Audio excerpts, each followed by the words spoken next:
A gente segue agora, nessa reta final da nossa cobertura, nós vamos conversar com a doutora em Direito, Priscila Silveira, advogada criminalista, nossa colega de todos os domingos aqui do Tá na Roda. Doutora Priscila, professora Priscila, bem-vinda à nossa cobertura aqui das eleições 2024. Uma boa noite a você. Boa noite, Nelson Kobayashi, aos colegas aí de bancada, a toda a nossa audiência. Uma satisfação estarmos juntos nessa cobertura também, Nelson. Espero aí trazer informações importantes, né? Já que tivemos uma campanha aí, uma eleição mais tranquila no segundo turno, e eu quero trazer para vocês algumas informações, em especial sobre crime, sobre violência, né? E muito obrigada pelo convite. Esse é o nosso tema, professora Priscila Silveira, professora de Direito Penal, advogada criminalista.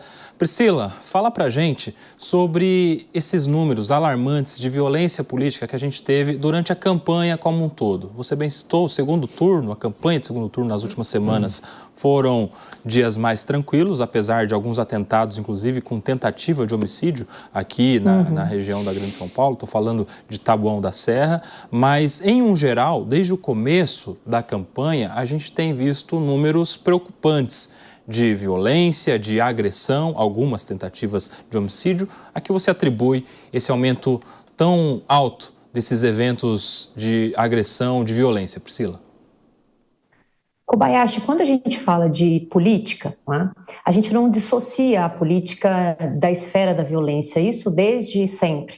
Mas quando se aproxima da época, evidentemente, aí da eleição, isso se aumenta ou aumenta esse índice, principalmente em período eleitoral, quando temos eleições municipais. Por que eleições municipais? Eu falo essa estatística do Observatório da Violência, né, principalmente trazida pela Unirio, que trata dessa incidência em virtude, por exemplo, de nós termos mais pessoas disputando, e principalmente quando se trata de vereança, de vereadores, por exemplo, nós temos muitos candidatos, proximidades com os eleitores, mas principalmente nós temos essa questão ligada à polarização. Então, nós temos isso desde sempre, a polarização enseja a violência, porque eu sempre digo que a eleição passou a ser mais assim, né? A gente vem acompanhando principalmente a eleição de 2022, quando a gente tem o amigo e o inimigo.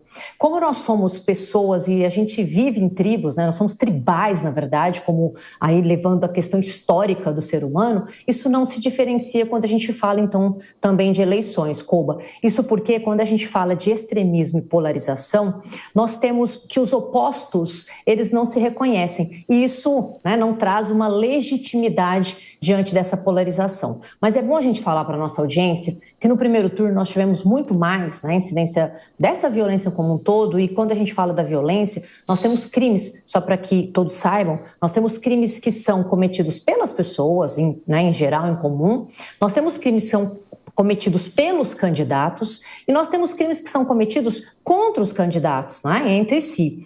A incidência que nós tivemos no primeiro turno, tivemos homicídio, tivemos propaganda ilegal, tivemos lesões, crimes contra a honra, nós acompanhamos isso, né, de perto, mas no segundo turno, um pouco mais tranquilo, mas não tão, né, trago aqui para vocês o apontamento do governo mesmo, lá no site do governo, a Polícia Federal colocou para nós, lá no site, que de 6 de outubro a 23 de outubro, nós tivemos 665 inquéritos policiais, 202 termos circunstanciados, que são ligados a infrações de menor potencialidade lesiva, tivemos 443 pessoas presas. Agora há pouco, né, próximo aí das 9 horas, eles soltaram também uma estatística onde no segundo turno nós tivemos por volta de 102 crimes eleitorais, 42 prisões, Koba, então não é tão pouco, mas menor, né? E esses crimes, eles se deram como sendo aí 32 crime de boca de urna, 19 de propaganda irregular, que são crimes propriamente, né, eleitorais, crime de violação ou tentativa de violação de sigilo, pessoas filmando seus votos, e também desobediência e desordem ao sistema eleitoral. É importante também a gente dizer que nenhum candidato foi preso, né, pela Polícia. A Polícia Federal trouxe essa estatística, não há nenhuma notícia de prisão de candidatos, e tivemos também crimes de falsidade de documento público, né, e falsidade ideológica nesses apontamentos trazidos pelo governo. Então, menos pessoas presas, menos violência, mas ela não deixou de existir aí, já que também tivemos 33 pessoas presas neste segundo turno, Kobayashi. Priscila, você acredita que o aumento desses crimes mais violentos tem também alguma ligação com a entrada ou a intenção de entrada do crime organizado na política? A gente tem visto aí, nas últimas semanas, nos últimos meses, várias notícias do PCC em específico tentando adentrar a câmaras municipais, a prefeituras, em contratos públicos. Talvez alguma parcela desses crimes mais violentos tenha relação com essa intenção do crime organizado também ou não? Kobayashi, eu entendo que, assim, grosso modo não, mas a gente não pode deixar de citar que o crime organizado ou as organizações criminosas, elas estão tão estruturadas que a gente percebe que há um ingresso também, né, na seara pública, já que há um comando, que é realmente o que o crime organizado e essas grandes organizações gostam de ter. Não é tanto a questão da violência, né? Principalmente aqui no estado de São Paulo, a gente tem aí, né, organizações criminosas que trabalham com traficância, não são crimes violentos, como a gente percebe, por exemplo, que acontece no estado do Rio de Janeiro. E é bom você ter perguntado isso, Kobayashi, que eu trago aqui para a nossa audiência, inclusive, uma reclamação feita pelo candidato, né, psolista Guilherme Boulos, que, inclusive, sobre essa seara, o nosso governador aqui do estado de São Paulo, ele teria se manifestado, né, com relação ao primeiro comando da capital ter dito que, ou ter dirigido os votos para o Guilherme Boulos, e isso, né, não agradou ao Guilherme Boulos, e ele disse que vai acionar, salvo o melhor juízo, já teria até começado o acionamento da Justiça Eleitoral, tentando a inelegibilidade do nosso governador, falando sobre, inclusive, essa inserção do primeiro comando da capital, interferindo na votação aqui no estado de São Paulo. É claro que, aqui, só para finalizar com relação ao que você me perguntou, não sei se diretamente, mas indiretamente a gente percebe que vem ganhando sim força, né? E até essa informação, não sei se procede ou não, foi trazida pelo governador do estado de São Paulo no momento da sua votação,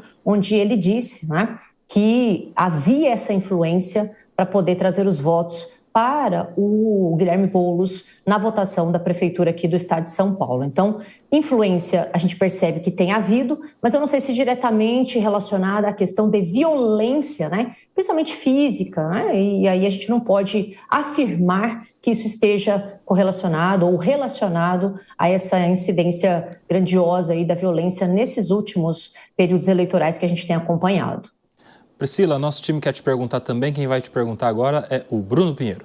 Bom, eu vou aproveitar esse assunto sobre o acesso do crime organizado e se existe alguma forma da Justiça Eleitoral apresentar um filtro para evitar que alguém do crime consiga colocar o nome numa urna, se eleger, se tornar representante de uma cidade e somente lá, após eleito, ter uma cassação. Existe uma forma ou já está na hora justamente de a Justiça Eleitoral apresentar um filtro para que, na hora de ter o registro da candidatura, já ter uma indicação que esse nome é ligado a uma investigação, que esse nome é ligado a uma organização criminosa, Priscila? Boa noite, Bruno. Obrigada pela sua pergunta. Bruno, nós temos, quando a gente fala de antecedentes criminais, nós temos na nossa Constituição uma garantia que cabe aí, né, algum encalço nessa sua colocação. Eu digo isso porque nós temos lá no artigo 5º da nossa Constituição, a gente tem a presunção de inocência. E o que isso tem a ver com causar óbices, né, nesses antecedentes?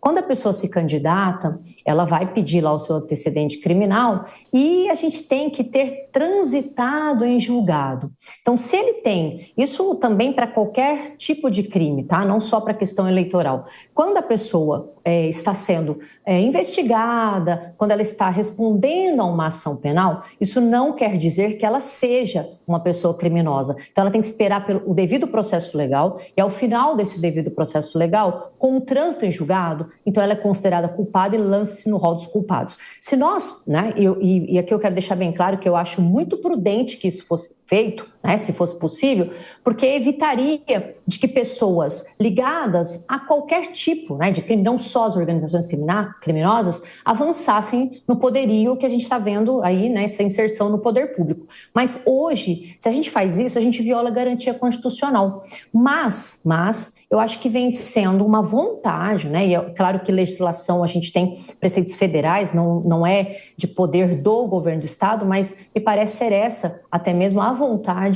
do atual governador do estado de São Paulo, Tarcísio de Freitas, que ele estava lutando, né? É uma vontade dele aí não deixar com que essas pessoas que estejam ligadas às organizações criminosas adentrem além mais, né? Ou além do mais aí, ou além do que já estão dentro da política, e não temos como fazer nada neste sentido relacionado a saber se a pessoa responde ou não.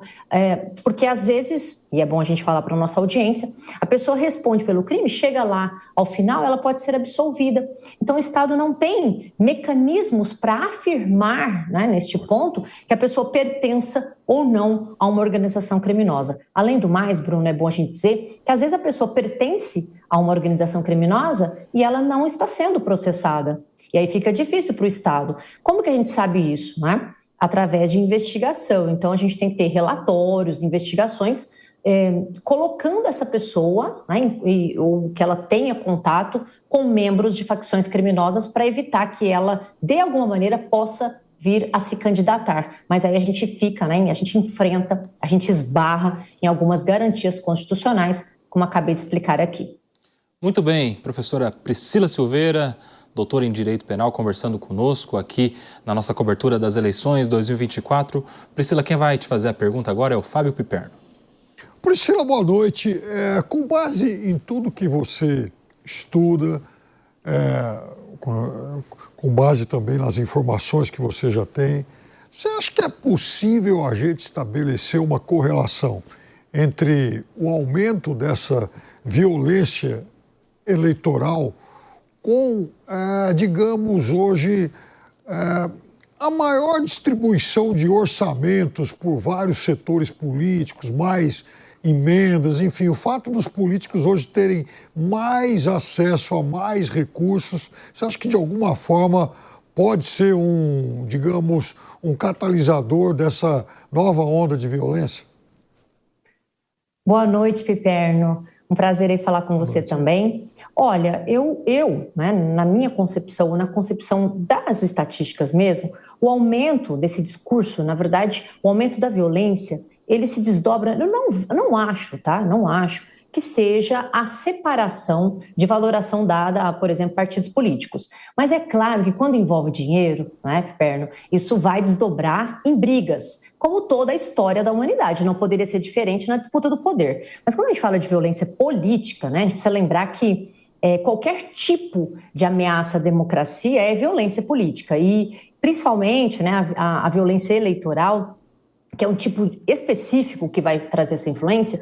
Eu não visualizo essa inserção, esse aumento dessa violência ligada à distribuição dessa renda. Eu entendo que essa violência, essa ameaça, é um discurso mais agressivo, um discurso de poderio mesmo, um discurso discriminatório, onde vale tudo pelo poder. E aí, se eu digo que vale tudo pelo poder, Piperno, a gente acaba caindo no dinheiro. Tá? Então, diretamente, não acho que venha a ser o dinheiro que venha aumentar essa violência, mas se nós pegarmos a finalidade de que se busca o poder e que o dinheiro estaria, de igual forma aí, na verdade, vinculado, a gente afirma, ainda que remotamente, que o dinheiro possa interferir nessa briga, nessa discussão, né, nesses preceitos de polarização, de discriminação, de extremismos que a gente vem vendo aí, né, nos últimos tempos de forma ainda mais incidente. Muito bem, conversamos aqui com a doutora Priscila Silveira, ela que é doutora em Direito, professora de Direito Penal, advogada criminalista, nossa colega aqui de muitos domingos do Tá na Roda. Priscila Silveira conversou conosco na programação da Jovem Pan, nessa cobertura das eleições 2024. Obrigado, viu, Priscila? Um prazer sempre te receber aqui.